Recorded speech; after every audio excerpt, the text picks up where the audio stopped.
Hello everybody, Jordan here, the PH is silent, and in this episode of the Saturday Morning D&D show, we talk about preparing your players for a sandbox campaign, as well as loot in Dungeons & Dragons 5e, and the Adventure League rules for said loot, and then I answer a bunch of questions about Hot Springs Island and my campaign.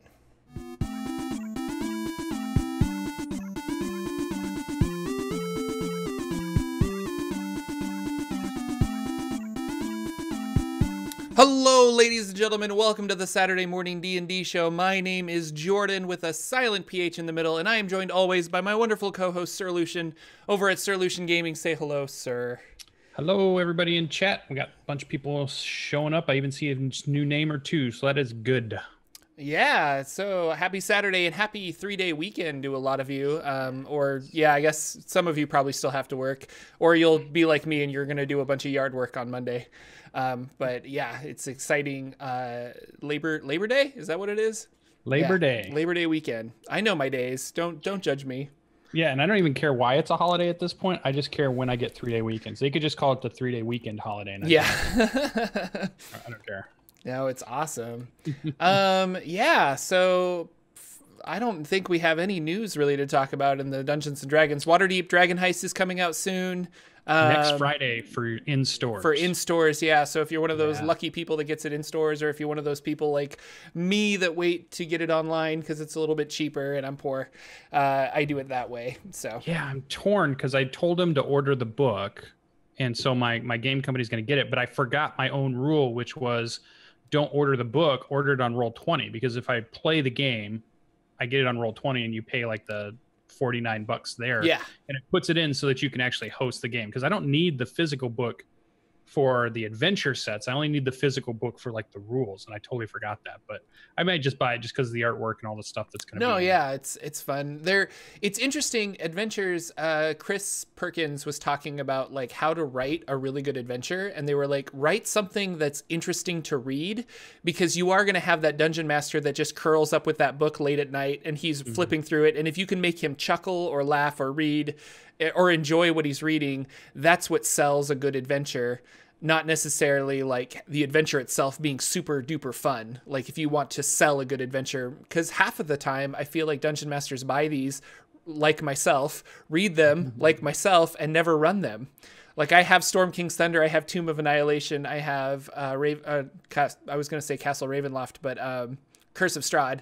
And I've read them all, but I have not run any of them. But they're still just fun to read. And then you, as a dungeon master, you steal ideas for your own game, so it kind of makes sense. But now, do you think? Are you planning on running a campaign with this one? You got any plans for this one or the next one that's coming out? Or no, I think I am not going to buy Waterdeep Dragon Heist because I want to play in it.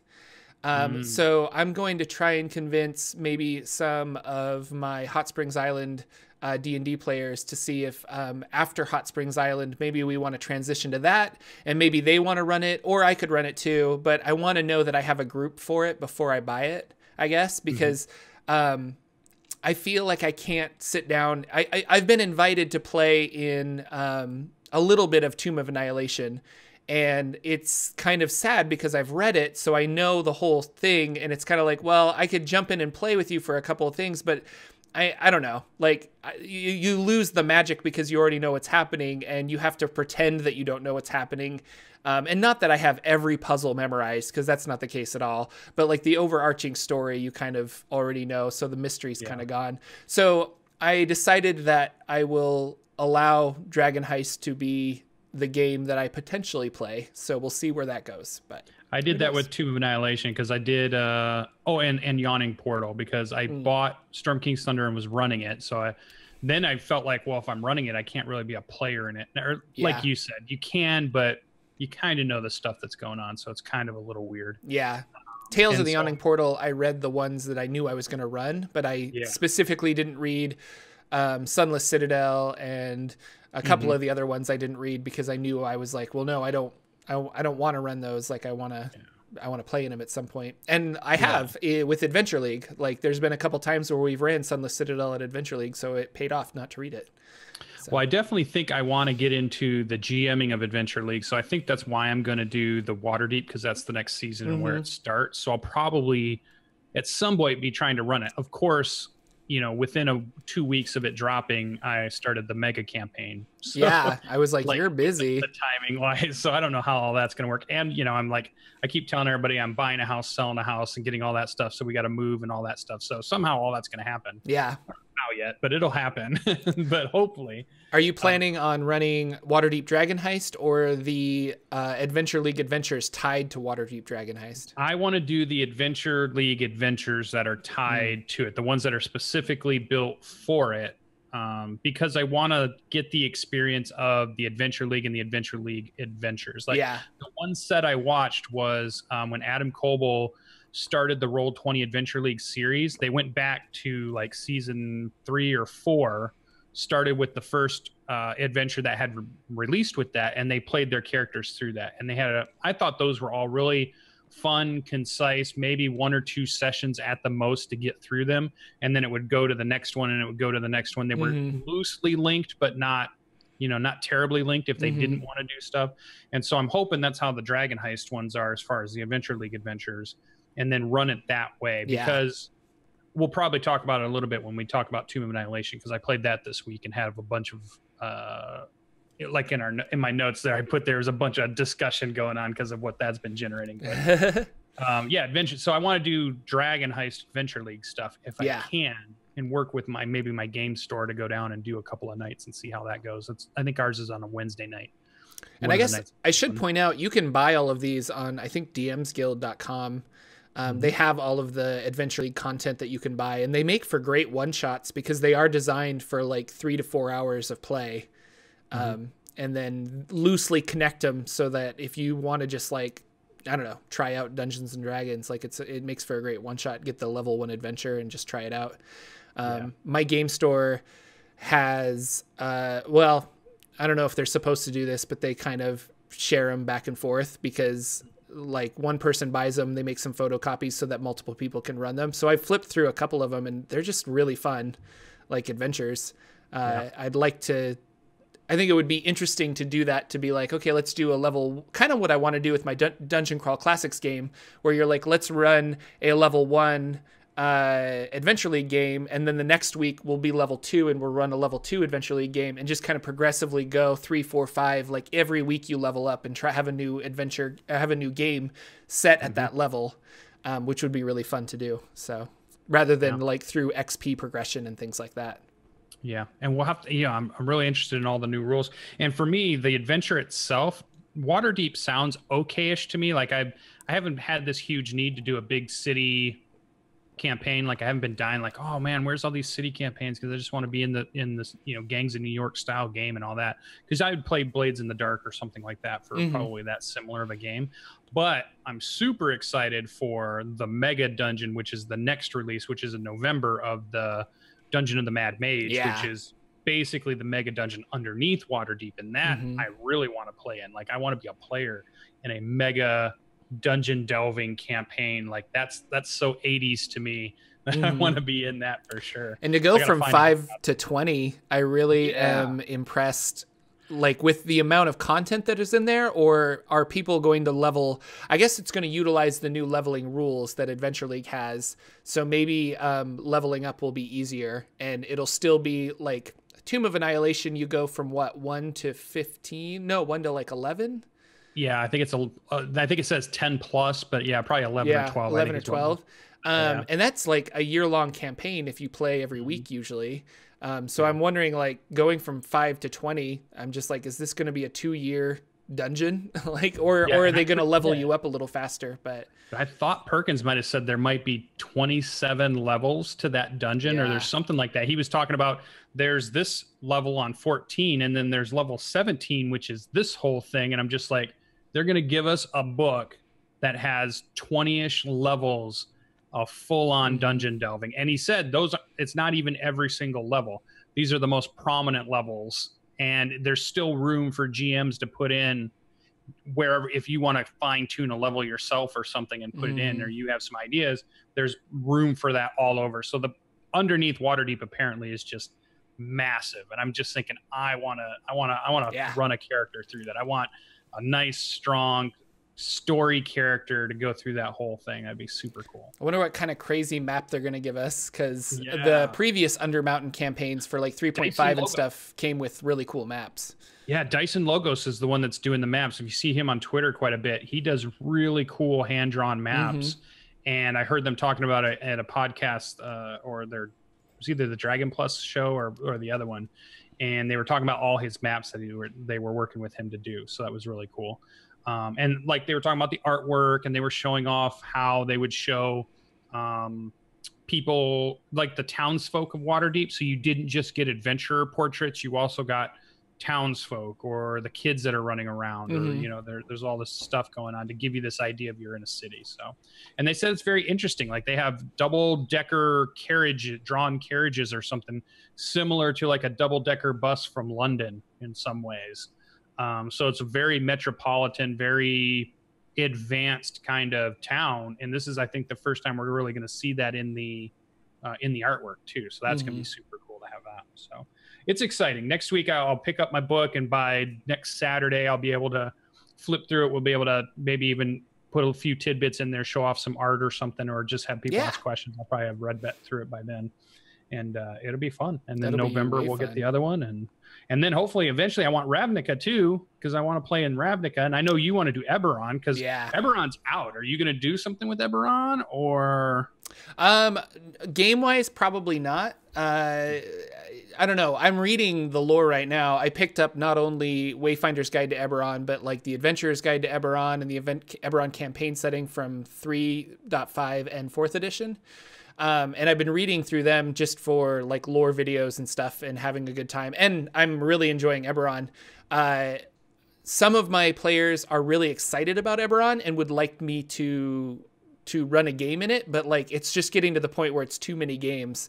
Like I don't think I can run and prep yet another game, because I'm DMing 2 games right now and playing in 1 plus Adventure League. I mean, that's 4 days out of 7 that are pretty much taken up with D&D. Oh yeah, you should see my schedule. No, yeah, you're crazy. So, but gosh, I don't know. Like I love how Magic is in Eberron, and I would really love to play a game in it or run a game in it. And now that I'm kind of digesting the lore and becoming more familiar with it, it just fuels that fire even more. So well, I was wondering too, like, would your Sunday group be the group that would let you transition to Eberron? Are they steampunkish people? I don't know. I don't really consider Eberron steampunkish, but oh really? Like, I always thought that's what it feels like to me, is because I guess it doesn't feel like Victorian to me. It feels but like lightning rails and stuff. I guess I see what you think of. Yeah. But I don't know. Maybe they seem like they're wanting a change, maybe. So it could be like, hey, we're still going to play D&D, but it's going to be completely different. Or I do the unthinkable and transition that game into a Dungeon Crawl Classics game of my own. Maybe I'll do Eberron Dungeon Crawl Classics. There you go. I don't know if I could do that though, because the magic system in Dungeon Crawl Classics is very like magic is dangerous, and Eberron is like magic is super useful and we use it for everything. So it's a science. Magic like is science. I think specifically it says in Dungeon Crawl Classics, like, yes, there's spells that cast light on objects, but it's so dangerous to do that. Just light a torch. So those spells aren't in the game because it's easier to just light a torch than it is to try and do some like pact with ancient gods to gain enough magic to like illuminate a room, you know? Man, love Dungeon Crawl Classics. But enough about that. What did you do in games this week? Because you said you got a busy schedule. So much, really. So much. So we started out the week, and it's so funny to me because my week now runs from Saturday to Saturday, right? So when I do different things, it's just, but it's mostly because the Saturday morning D&D shows, because it's like, okay, so what happened to me between the now and the last time we talked? Yeah. That's my new week. So when I talk to other people, it's like my week is from Saturday to Saturday, which throws everything off.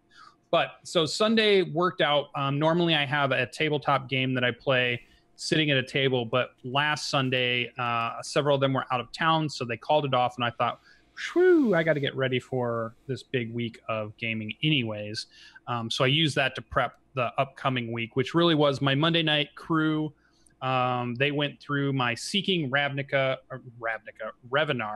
I knew I was going to get that wrong. Revenar campaign, which is my mega campaign that I launched over a week ago. And they are the group that pre-tested it for me. And we talked about all the pre-West Marches stuff that we talked about. If you're ever hearing the shows and that's what we were talking about. Now the real thing is going. It's no more pre or testing or anything like that. And it went pretty well. We were able to test some mechanics that I'd been waiting to see them in action. Like I'd written them down. They were in paper, but I wasn't sure how it was going to be because like I wanted to do skill challenges for the traveling to bypass all spending that time with just like, okay, you guys go 2 squares and now let me roll random encounter. Yeah. Oh, it's some bears and now you guys got to fight some bears and all of that stuff not really having anything to do with the story. Which is exactly what I'm doing with Hot Springs Island. Like the opposite of what you're trying to accomplish, but like it is like they go to a new hex and I roll randomly. Okay, you've encountered a bear and we fight bears. Yeah. Yeah. And so, I'm trying to slip past a little bit of that because I know I've got so much in there random anyways and stuff that's not connected or is connected. But so the skill mechanic that we were trying out was each person in the party, and I always think of it as a 4-person party, will make one of these rolls. So there's a navigation roll, there's a foraging roll, there is I'm on lookout, kind of like an encounter roll is what I call it. And then there's like the rumor roll, which is I'm just kind of watching the land and I might see something that would be interesting to explore later on. And if I do, I'll put it on there. So these are all random things. And if they get like critical successes, they might get something really good. It might get enough money to offset their travel costs. They can get some bonuses. If they get failures, they might take longer than they were trying to get somewhere. One group got a minus to their ability checks. They got a level of exhaustion when they got to where they were at because it took them so long to get there. They had a bad roll. So things like this to encourage. And then the other thing that we were testing out is this idea of giving people XP for those. So not only is it a new mechanic, but then if they get a success, then I was giving them like 25 XP at the end. So each person could earn this little bump of XP for themselves for volunteering to be either the navigator, the forager, the scout is what I call it, the lookout, or the chronicler. So I think everybody had a good time with it. I think it went pretty well. In the first group, they decided to head north and they fought some harpies, which I hadn't done in a campaign yet. So these are CR1 creatures, very fun, had a enchantment mechanic, had multi-attacks at a CR1, which I thought I didn't even realize until the fight started that I got to roll, 2 attacks. Pretty dangerous for a level 1 group to go up against. And they fought a couple of them, which was really good. Did you have them lift anyone up? Because I'm trying to remember. I used harpies, and I think they can lift people up and drop them. I think they could, yeah, but I didn't. Yeah, they came bursting out of some tents, and my group just jumped on them quickly before they got too far.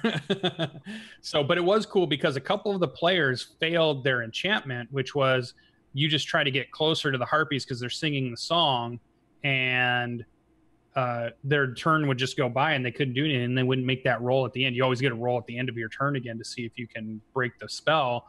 And 1 or 2 of them had real trouble. So it really put a huge dynamic on the fight. So I think it was a fun fight for them to try to figure out when half their party's down and then another party'd come up and then another one would start singing and they had to make those rolls again. So it was very interesting play.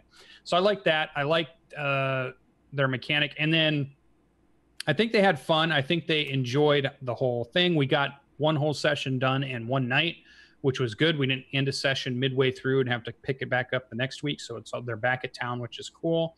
We montage through any buying or purchasing stuff, which is I want to do. So I think that's going to be the way that it works pretty well. So that one went great. That's streamed online, and I think we had a pretty good audience for the Monday night group coming out and watching the Monday night group, which was cool too. It's out on YouTube.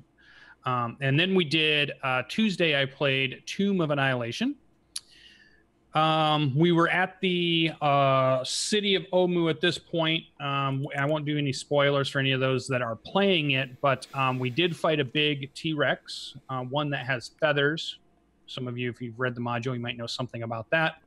And what I thought was interesting about that is we when it first came out of the woods on us, we had that, oh man, this is not good. We shouldn't do something. But we all just kind of jumped in and started fighting it, and then realized we were taking huge chunks of damage out of it at this point. My barbarian is doing, on average, probably anywhere from 35 to 40 points of damage every single round. Wow.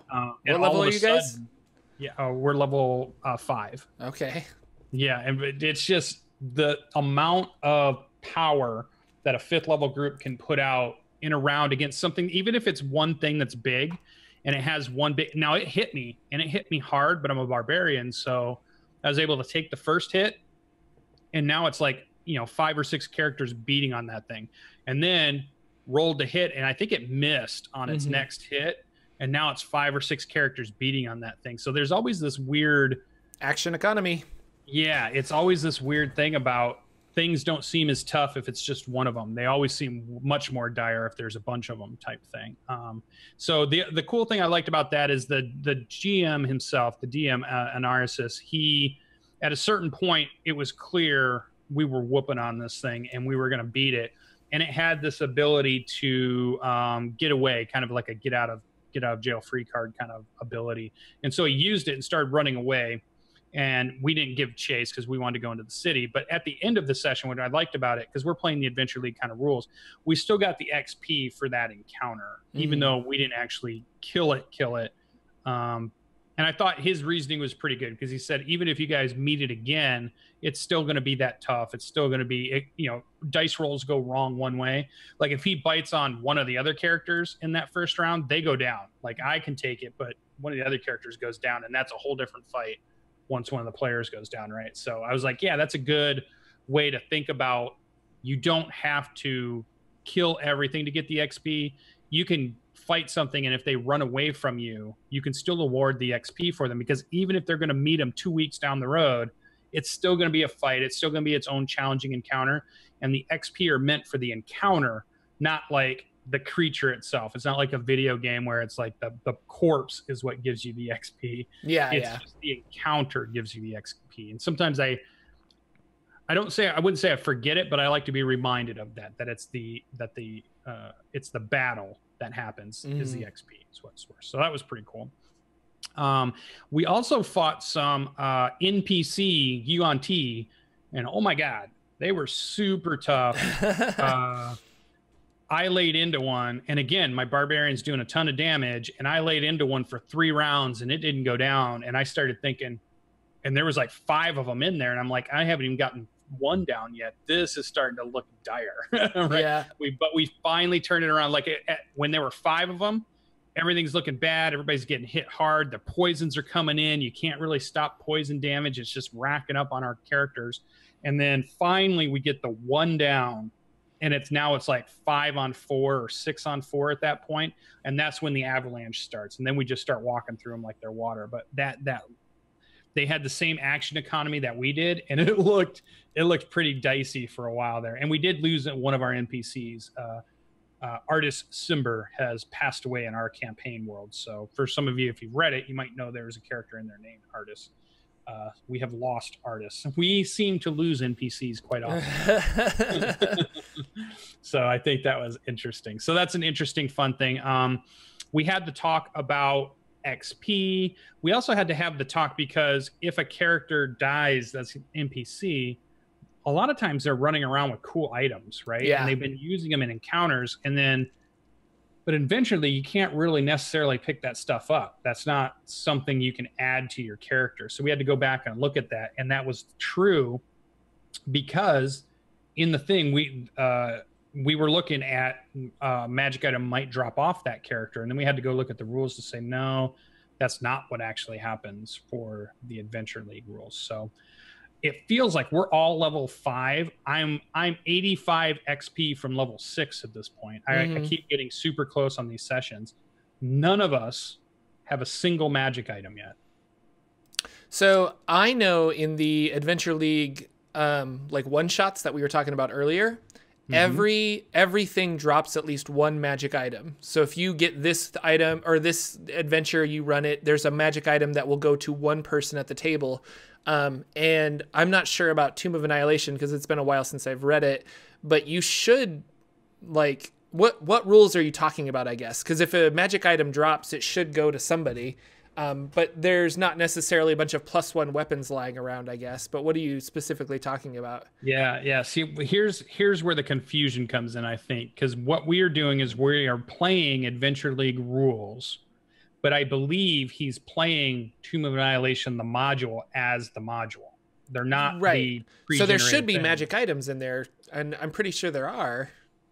Maybe, but if you're only going through hexes and you're only encountering dinosaurs and undead, oh, okay, no items are dropping from any of that stuff. In fact, there is no items at all. You get a gold point at the end, right? There's just some arbitrary gold number that's given, and there's XP. There is no magic items in any of those encounters. Now, you can buy magic items, I think, back at the town, but we've been in the jungle since we've been level 2.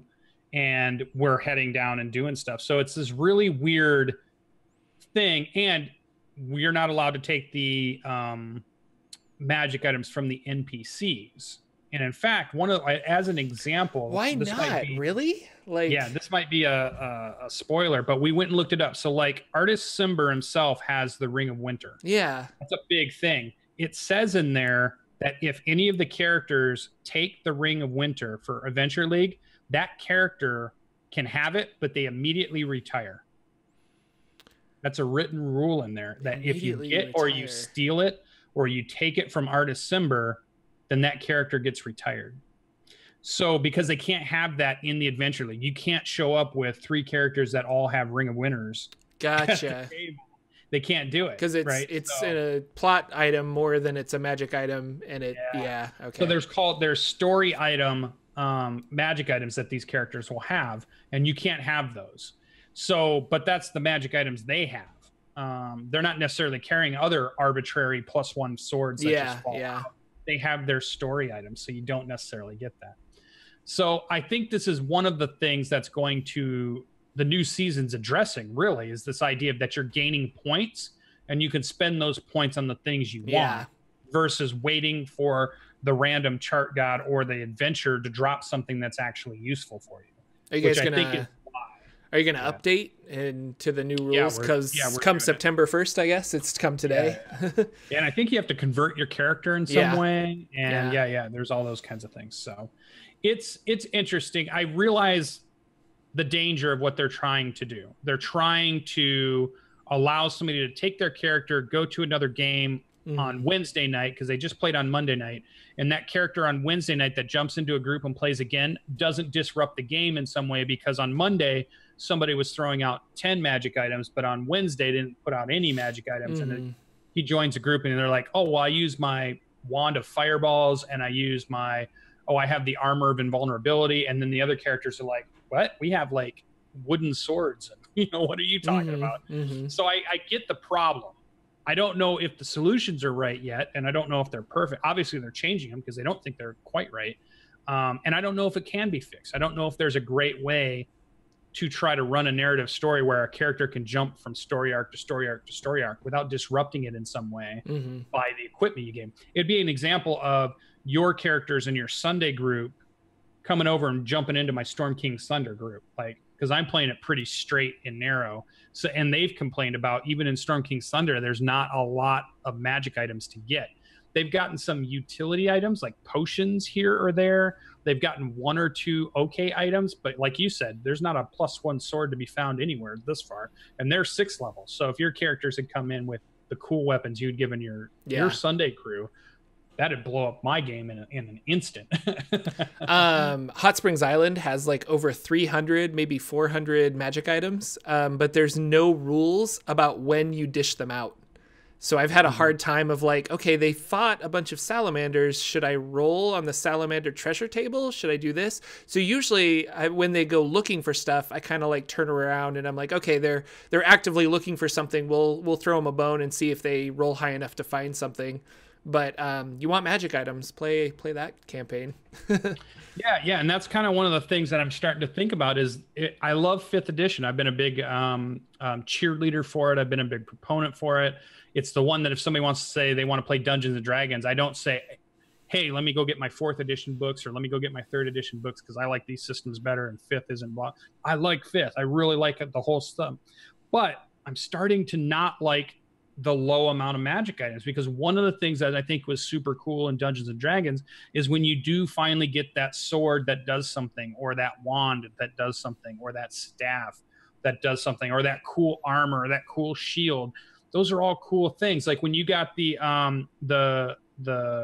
whip of Leviatar, that's a cool item. You want something like that. You don't want it to break the game by any means, but you want that iconic anchoring piece of item to say, yeah, this is what makes me different from any other, Joe Blow person running around with a sword. Well, to be clear though, there are magic items in Dungeons and Dragons. The DMG is full of them. Yes. And there are rules that if you fought a certain amount of CR numbered creatures at a certain XP level, you would then roll on said chart to see what magic items they were holding. I wonder if you're supposed to use those rules, and it makes no sense for a giant T-Rex to have a wand of fireballs. Like, I get that. But maybe it's the adventures aren't giving out the magic items that you want, as opposed to, like, the rules are in there to hand out magic items if you want to hand out magic items, I guess. Which is why my characters are so powered, because I like magic items and I gave them a ton on my Sunday game. So... Yeah.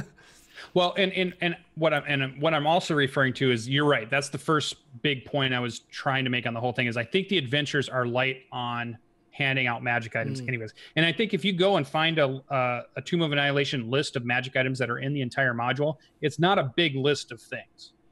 Like it's a pretty smallish list.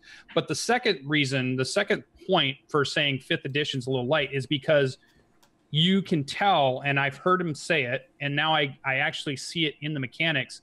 They balance the game so that you can play it and nobody gets a single magic. Yeah, I was going to bring that up too. Clear. I mean, to me, it was just words being said before, where I was like, okay, what does that actually mean? But now I can really see it. There is no emphasis on you needing a magic item to play this game. Thus, the games you're playing are probably going to be lower in magic items than you might think normally. If you needed them to actually fight vampires and higher level CR anything, and the only way your character was ever going to be able to do that is if they had the boost of these magic items, then we would see more of them, I think, in the adventures. But because they're so balanced, and because we get so many abilities, and because we're constantly ramping up our characters, I think that's the thing that makes GMs like me or DMs like me most of the time keep a slow roll on the magic items, right? You're not handing them out as often. And maybe that's on us, like you said, because the DMG tells you how to do it. But I feel like, wow, they're already pretty powerful for a CR6 group. And here's one item, but, everybody doesn't have an item yet, or you don't have too much. So, and I don't think it's broken in any way. And as a DM, you can play the game any way you want. You want high magic, you play high magic. You want no magic, you can play a game where there's zero magic in the game if you want, and you can be anywhere in the middle. But I was just thinking of it more from the idea of if you're following their modules, which is if you're trying to play it as, I guess, they're presenting their own game, like the way they think it should be. I don't even know if that's probably not the right way to say it. They don't tell you how you should play Dungeons and Dragons. They give you some options to add to your game, or maybe some examples that you can use, but you don't have to use if you don't want to. And those feel like light magic to me. And when you do get that one magic item, it feels special because it is in this world of mundane items, you got this one magic item. So there's a reason to hold back on magic items in these adventures and make the Dawnbringer, the like laser sword that's in Curse of Strahd, like that feels really important when you get it because it's a game changer for the whole game. I think your Adventure League rules and not yours, but like the Adventure League rules and these written campaigns are kind of at odds. I don't think they're meshing as well as Wizards of the Coast wants them to. Hence, while they're like, hey, you can no longer have Dawnbringer, you can no longer have the Ring of Winter and things like that. They're trying to take that out of the equation. So, and you might just be caught in the middle of this kind of problematic equation. So yeah, well, and I think the other one they were talking about too is the gold problem. Like apparently at the higher levels of this, people are running around with, you know, bags of holding that, you know, have millions of gold coins or something, and it just gets to a point that's a ridiculous point. I mean, my 5th level bard has, I don't know how much money it has off the top of my head, but like I could easily buy 2 or 3 things, like high magic things, if I had the points for it, kind of a thing, because I've just got lots of gold sitting around. So it's definitely interesting. I get, and it's not a complaint from me. It's more of a realization. I understand that if I had to sit here and me and Jordan were building our own role-playing game and we decided we wanted to have a living campaign and we wanted to have players to be able to jump from group to group on any given night and just fit in and mesh perfectly, we would have the same problems, the same struggles, the same hurdles to try to overcome.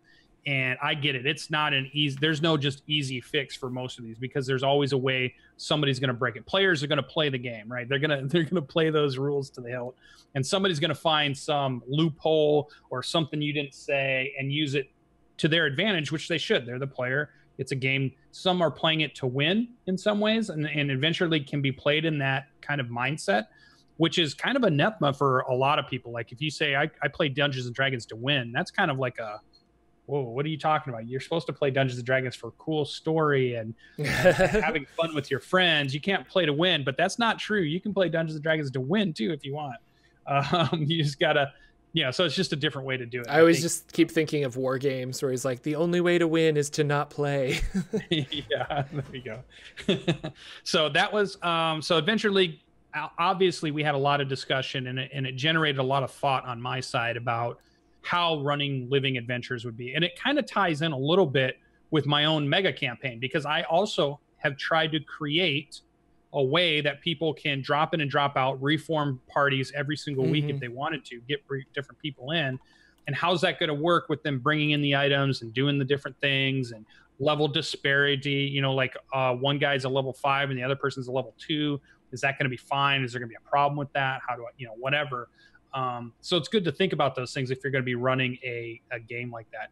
You could be doing a Hot Springs Island very similar to that, where if you're running multiple groups through Hot Springs Island, that would be something where you'd be thinking about those kinds of things too. So if anybody's out there going to do a campaign where it's linked, the parties are linked, they're in the same world, they're in the same timeline, they're all running together and stuff. These are some of the things that you'll think about, is like, how much magic items are people getting? How is that working when they cross-pollinate into the different groups? So just keep those things in mind. So it was really cool creatively to be thinking about that stuff this week. And then I finished it off with a Thursday night was my very first second expedition into Seeking Revenor. So this is a completely, I'd never met most of this party at all. They are fans of the show. They're fans of Forgotten Realms Explained. They're fans of the Saturday morning D&D show. There are people that happen to see the thing on Twitter. They went through and followed all the rules. They formed their party. It worked. So Skull Dixon, he's in chat right now. Skull Dixon did a great job of forming an expedition, is what I call it. He went out and found some players to go with him to the Dwarven mine that was having some problems. They were missing some of the Dwarven miners.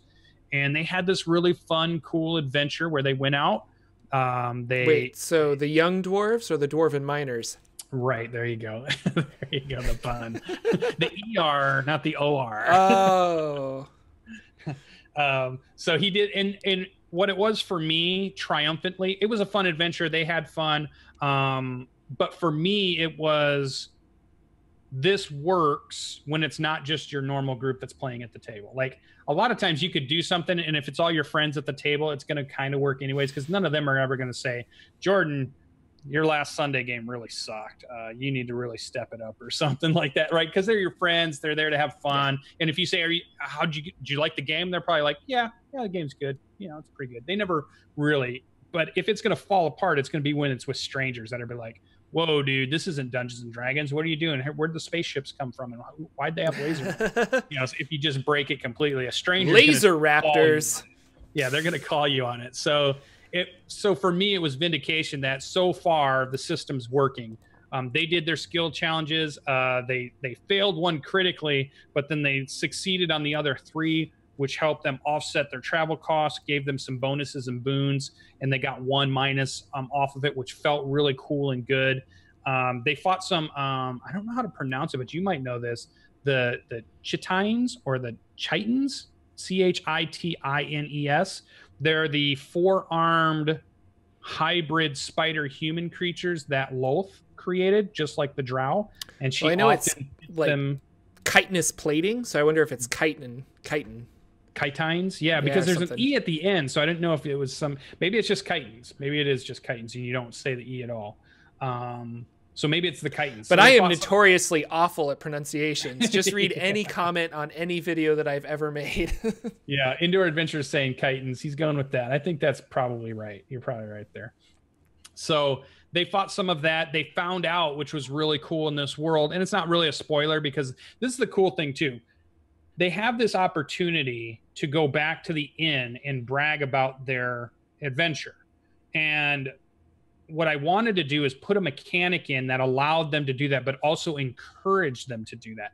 Because if they're bragging about their adventure, then maybe one of the other adventure groups might decide to take their party over there and go find out what's going on. So I have one of the players, which is like the chronicler of the party, write up a little thing about the adventure. And if they put it in, they brag about what they did and what they saw, they get 50 XP points at the end for their character for writing that up in our Discord. So it keeps the narrative going, and the other party leaders can see, oh, they went and did this. And what they found was that there's this huge shaft that leads hundreds of feet, though they can't see the bottom. So as far as they can tell, it can be either hundreds of feet below or miles below, straight down. And that's where these creatures came from. So this might be a entrance to some type of underdark, cavernous kind of area. And the dwarves are going to seal it off. But that doesn't mean another party group couldn't say, wait a minute, we're going to go and we're going to dive down that thing and we want to go see what's down there. We want to go adventure that, because they bragged about their adventure and it's there. So I really like this mechanic of different parties are finding different things, coming back and telling everybody about it, and that generating more excitement for more parties to go, oh, wait, they saw runes out in the woods. I wonder what that is. Let's take a group out and go check it out. We don't even know what it is. Just some buildings. Who knows? So it's really fun. I can't wait to see more of it. And so far, it's panning out pretty well. Now, DMs out there, let me caution you, because as you can tell, that was 3 games I just explained. So that means I played Dungeons & Dragons about 4 times this week. And that's a lot to play in a single week or to have planned out.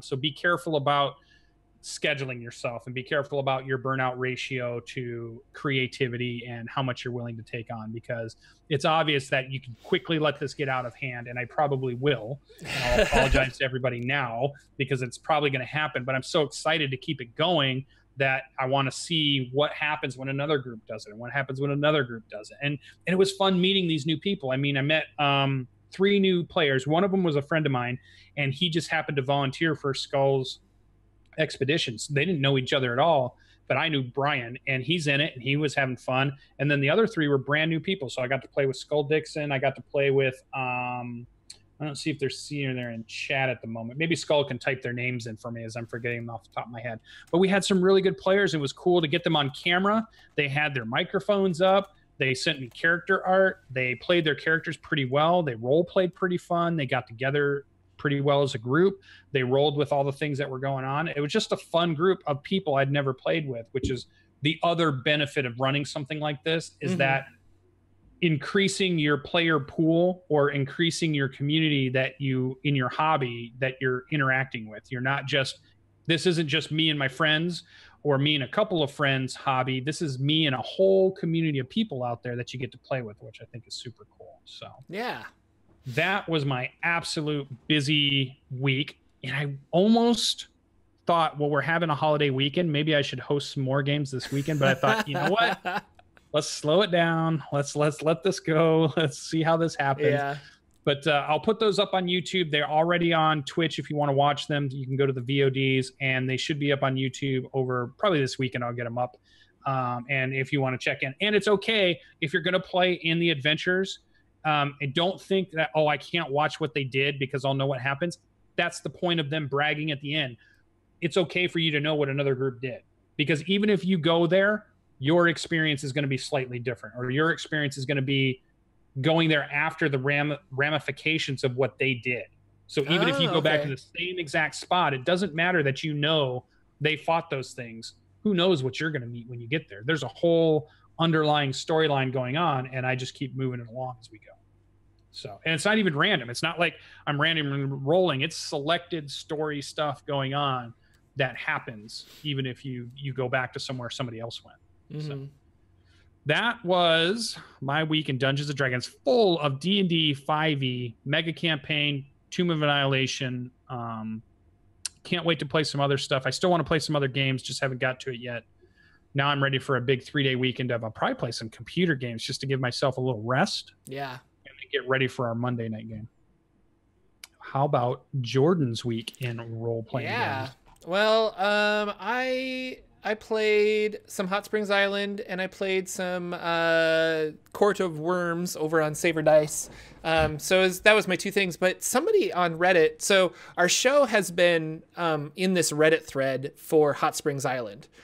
Somebody was like, hey, I want to know, does anybody have experience running Hot Springs Island in 5th edition Dungeons & Dragons? And somebody dropped a link to our show, the YouTube channel. So I've been popping in there and like answering questions best I can, because although this Hot Springs Island is like popular because of people like Questing Beast made videos on it and things like that, there isn't a lot of people that are running it on the internet, so people can see kind of like how it works. I did find a Google Plus group that is running Hot Springs Island as a Dungeon Crawl Classics game, which is really interesting. Google Plus is a very big community from the role play game. So if anybody's out there wondering why you can't find stuff online, it's probably because you didn't go to the Google Plus stuff, because for whatever reason, Numenera, all these other games, especially indie games, DCC games, MCC games, they have huge Google Plus communities. So if you're looking for that stuff, definitely go find the Google Plus groups for those. Yeah, it's an amazing resource. So anyway, Reddit's been going through, and I wanted to take this time because there was a guy named We Need Carl Sagan Back, which is just a fun name, but that's his name. But he was like, I have so many questions for you. And I said, you know what, why don't I answer these on the Saturday morning D&D show? And then more people who have been coming to these links to watch about Hot Springs Island can get the information. So I was just going to go through some of the questions he had. He says, nice. How did you start the game? What was your hook? And the guys that wrote Hot Springs Island have a really good hook where you are basically indebted to this company called the Martell Company. They bought your debt for indentured servitude. And part of your indentured servitude is we want you to explore this island and bring back any gold or any valuables that you find, bring it back to us. And then that will lessen your debt to the point where you can become a free person again. So that was the hook I used, is that they were just indentured servants. You're not sure what they all could come up with their own history, but basically they had some kind of large debt that was bought by the Martell Company. Mm-hmm. And so his second question is, are you looking for something to pay off the debt to the Martell Company? And that's all they're doing on the island. They're exploring the island looking for valuables, gold, jewels, anything of like weird exotic animals that they can sell, basically anything that they can try and sell. They meet back up with the Martell Company on regular intervals, and they give it back to lessen their debt. Now, their debt is magically linked to a tattoo on their back. So every time they hand over gold and stuff, their tattoo will shrink a little, and their goal is to get their tattoo all the way down. Now, my players asked me... sorry, go ahead. What did you say? And then they can go home, right? And then they can go home, yeah. Nice. So my players said to me, well, how much do we actually have to give over before we're free and we can go home? And I said, if you really want me to, I can put like a numerical value on it, but I like the idea of it being ambiguous, that not even you know. And so, yeah, your tattoo shrinks a little, but like you don't know how much is left, and it kind of just keeps it open for, we can explore as long as you guys want to keep exploring is kind of the idea. So I I like that. His next question is, how are you handling experience points? I went through and I statted out all of the monsters. So when they defeat a monster, or when I feel like if a monster runs away because it was hurt enough, basically if they don't run away, they get experience points. That has been leveling them up a little slower than I want. So I have said, for just role play purposes and getting out of certain situations, I'm going to award 300 to 400 experience points per character in a session. So if I have 4 sessions at 300, there's 1,200 experience points right off the get-go, plus whatever monsters they defeated. And then we add that all together, divide it by 4, and that's how much experience they're getting. It's just a mechanic I'm using because I wanted them to level up a little faster than they would have just defeating monsters on Hot Springs Island. His next question is, how much gold do you give the players? It says that it's found almost everywhere. And do I run with encumbrance? I haven't ran into encumbrance yet, but they are going to get to a point where they can't carry like this much gold. So they're going to have to, that's part of the thing. Like, they're going to have to figure out ways of doing this. They already made like a makeshift cart to haul one of their, well, the player that died, to like haul his body off. So they've been really smart about trying to figure out either magical ways or just intelligent ways to like haul and move things out of the way. So, or information is valuable. And maybe they go back to the Martell company and they say, we found an entire like wall of gold. That information should lessen our tattoos a little bit, because you can send people back and get gold that way. And some other things that he asks, like, do I bother with levels of exhaustion? Yes, they have rations. When their rations run out, they're going to have to find more food and eat various things. They haven't run out of rations yet, because they all kind of started with X amount of rations from the Martell company, because the Martell company wants to keep them alive, even though they are kind of expendable in their eyes. How do I convey secrets on the island? The island is full of secrets. This is all through NPC conversations. The more they talk to the Night Axe Ogres, the more they learn about what happened to the Night Axe Ogres. The more they try to talk to the Salamanders, they learn about why the Salamanders are there and what the Salamanders want. They randomly, this last session, they ran into Lizardmen, and I was not prepared for this, but I rolled randomly and it was a Lizardman NPC, and they have their own agenda for being on the island. So I had to quickly read through that and then kind of impromptu a scene with why the Lizardmen are here. I ended up making up a bunch of stuff, and not that I retconned it, but I added on later, like, oh, they're also here for X, Y, and Z, but like this particular group here is after this rare bird, this zip bird. I said that they were hunting a zip bird. And so I was like, this particular group is after a zip bird, but like the Lizardmen as a whole are here for these reasons. And then finally he asks, how do you keep your players engaged in exploring in a sandbox without defined goals? And that's been the easiest part. Like, that seems difficult, but they want to explore. Like, their goal is to find stuff, and they're obtaining new goals as they're exploring. Like, they've befriended the Night Axe Ogres. They kind of want to overthrow this evil Svarku guy who has enslaved the Night Axe Ogres. And so they want to help them because the Night Axe Ogres helped them. They realize they're probably not powerful enough to do that, but I think the joy of a sandbox is just the act of exploring. And so you have to have players that want to do that. But they're having a lot. Yeah. But they're having a lot of fun just like, well, what's this hex over here? I finally introduced because Hot Springs Island comes in 2 books. One is The Dark of Hot Springs Island, which is the book for the Game Master. And the second is A Field Guide to Hot Springs Island, which is a book intended for the players to find. So when my player died and he came back with a new character off the boat, he had a copy of the field guide because he's a cleric and he's kind of a learned man. It kind of made sense that he would have this. And I shared that field guide with my players. Well, one of them read it like cover to cover. And so he's just like, I'm going to explain to you. This used to be called the Isle of Light. It was run by elves, but something happened. I don't really know what happened, but there's like elvish things and da-da-da-da-da. So he's a little more knowledgeable now, which is kind of scary as a dungeon master because I don't want to give away too much, but I found that it's been invaluable to have him know enough about the world that he can explain it to the other players, and then I can piggyback off of what he's explained. And I know the underlying themes that he isn't aware of, because the field guide is just kind of a surface level of the island and various things they found. And it's also been fun when they encounter new monsters or plants, they'll like flip through the book. Like, oh, which oh, this. Is it dangerous? I don't know. It doesn't say if it's dangerous or not, but it definitely likes, you know, Tipa root. And we're going to feed it Tipa root and see if we can befriend it or something like that.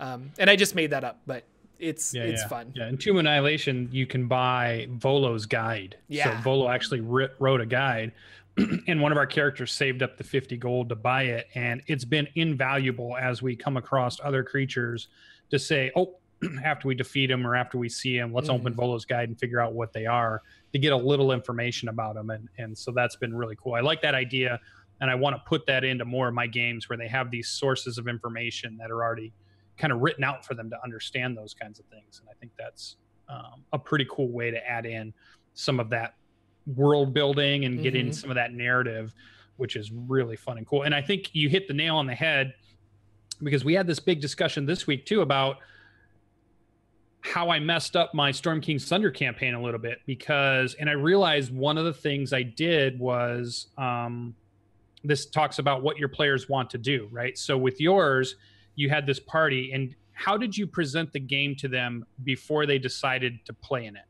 What was the pitch? Oh, the pitch? The pitch was that what did it sound like? It's a sandbox game that you can explore an island. And I said there's no real boundaries, like it's kind of like pick a direction and go. And then I said, oh, woo woo woo, and I said that I would roll randomly to see what you encounter and who you encounter. And so it's going to be, I don't know if I actually, like, they were just excited to play, and I said this is a really cool setting where me as the dungeon master, I get to kind of roll the world in front of you and you react to what I roll. And I think they really liked that randomness aspect of it, that it wasn't a railroad kind of narrative. Not that something like Storm King's Thunder is super railroady, but this is definitely a lot more open than previous games that I have run or played in. So so you set it up kind of right, and then the players realize that even before the first session, during their character creation, and then now that it's running, they're doing the things that you would expect them to do and not having any of the trouble, which makes total sense. Here's the thing: that Storm King's Thunder was weird because you have the Rails storyline. Oh, my dogs. There we go. Okay. They have the Rails storyline, but right in the middle of the adventure, chapter 3 in the book says, let's go open world. Let them just do whatever they want. Yeah. That threw everything off for my group, because they go from we're on the storyline, they know they're playing a storyline, to what are your character goals? And they just kind of wallowed around at that point because they didn't have the goals. And I think you have to be very careful. You don't want to mix those two very much, or you have to convey it in such a way that they understand it, because my players were all about, we need to fix the Storm King's problem. It's you know, the giants are rampaging. We're obviously here to fix that. Why are we in this part now where we can just wander around and do whatever we want? We need to fix the giant thing. Didn't you tell us the giant thing was a big problem? And so it was like, I realize now that made it much tougher from a GM or DM perspective, because they threw it in there without really explaining it to the characters very well. And I didn't do it myself because I didn't realize it was going to happen. So I think you got to be careful. Open world works great when the players know it's going to be open world, and they're willing to be, oh, let's explore, and they're excited about exploring. So make sure they know that that's what it's about. And I think yours is working out great because of that, because they knew what they were getting into and open worlding it. And there's player motivations to think about. And luckily, they've kind of developed their own motivations. Some of them want to play the system. They want to give stuff to the Martell Company to lessen their tattoos, to be able to go home. The sorcerer one day was like, why don't we keep these magic items? Like, why are we just giving these away? These make us more powerful. Maybe we could like overthrow them and go back and like figure out a way to remove these tattoos or remove this curse that's upon us. So and then one of them is just after gold and loot and wants to get more powerful and maybe side with some of the creatures on the island to find a way off. There has to be other avenues of transportation rather than just the Martel Company's boats. They haven't found that yet, but they've been inquisitive and they've been asking about it. So it's interesting. They're having a good time. So that's cool. Yeah, I'm really like my Hot Springs Island game. Like, it's been a lot of fun. It's been a lot of stress in that, like, this lizard folk that just showed up, where I'm just like, I didn't read anything about lizard folk. Like, I should have brushed up on that before the game started. Kind of put me in a panic, not a panic, but like put me on edge, where I'm just like, I don't really know, and I can make stuff up, but I know that there's set stuff in the campaign that I don't necessarily want to make up. But it worked out in the end. It was a lot of fun. And then Saber Dice, I won't really get into that, but we did another trial, and I'm having a lot of fun with my gnome wizard, casting spells like Lightning Bolt and Fireball, and being useful as a wizard has been a lot of fun. Like, coming in and just like I cast Flight on my entire party so that we were falling, so that we could like fly around. And I think it threw the dungeon master off on a loop, where he was like, oh, I was expecting you guys to fall for like a couple miles, and here you're now able to fly and safely land, and things like that has been really fun, where I'm just like, oh, I get to play with all these magical toys. Like, it's cool. I think I'm ninth. Yeah, we're 9th level. So I get 5th level spells. So it's like lots of fun magic is being used, but yeah. Cool. Well, that's our show, ladies and gentlemen. Thank you so much for sticking around this entire time to listen to us ramble about our Dungeons and Dragons experiences. I hope, Reddit, that this, maybe I'll link this back so you guys can listen to some of the answers that I gave, because I thought they were really good questions. So thank you, Reddit, for your really good questions on Hot Springs Island. I have no other news really to answer, or I have nothing else to say. So anything else, Sir Lucien? Just want to remind everybody in chat that if you want to play in a game with me in the Seeking Revenor campaign, even Jordan can create a character and play at some point if you want, because you don't have to commit. This isn't one of those things where you have to say, I'm going to play every Tuesday, or I'm going to play every Wednesday. You can play once a week. You can play once a month. You can play once a year if you want and get into this. Just go ahead and send me an email at seekingrevenor@gmail.com, and I will get back in touch with you with all of the things that are required to get you up and running and into this. I think it's going to be super cool. We have a whole Discord for it. We have a whole game running for it. And there's a really good community building up around that. So if you're one of those people out there that's like, I can't ever find a game, maybe this one will work for you if you want to play some Dungeons & Dragons 5th edition with me as your GM. Other than that, can't wait to see everybody at the next show. Yeah, Indoor Adventure reminded me that we have merchandise, so that we have Saturday morning D&D show cups, and I've got a bunch of Forgotten Realms Explained t-shirts that if you are interested in those, there are links in the doobly-doo to all that stuff, and they're just fun. Mine is in the mail. Oh, fantastic. I just got my Forgotten Realms shirt the other day. I got a Jordan University sticker in the mail, and hopefully my sweatshirt will be here soon, because it's just fun. So yeah, if you guys want some merchandise, what I got, the Jordan University t-shirt. I love it. Thank you guys so much for watching. We will see you next Saturday for another episode of the Saturday Morning D&D Show. Always a pleasure to be here and to share our Saturday mornings with you. So thank you so much, and we'll see you next week. Bye-bye, everybody. Bye-bye. Take care.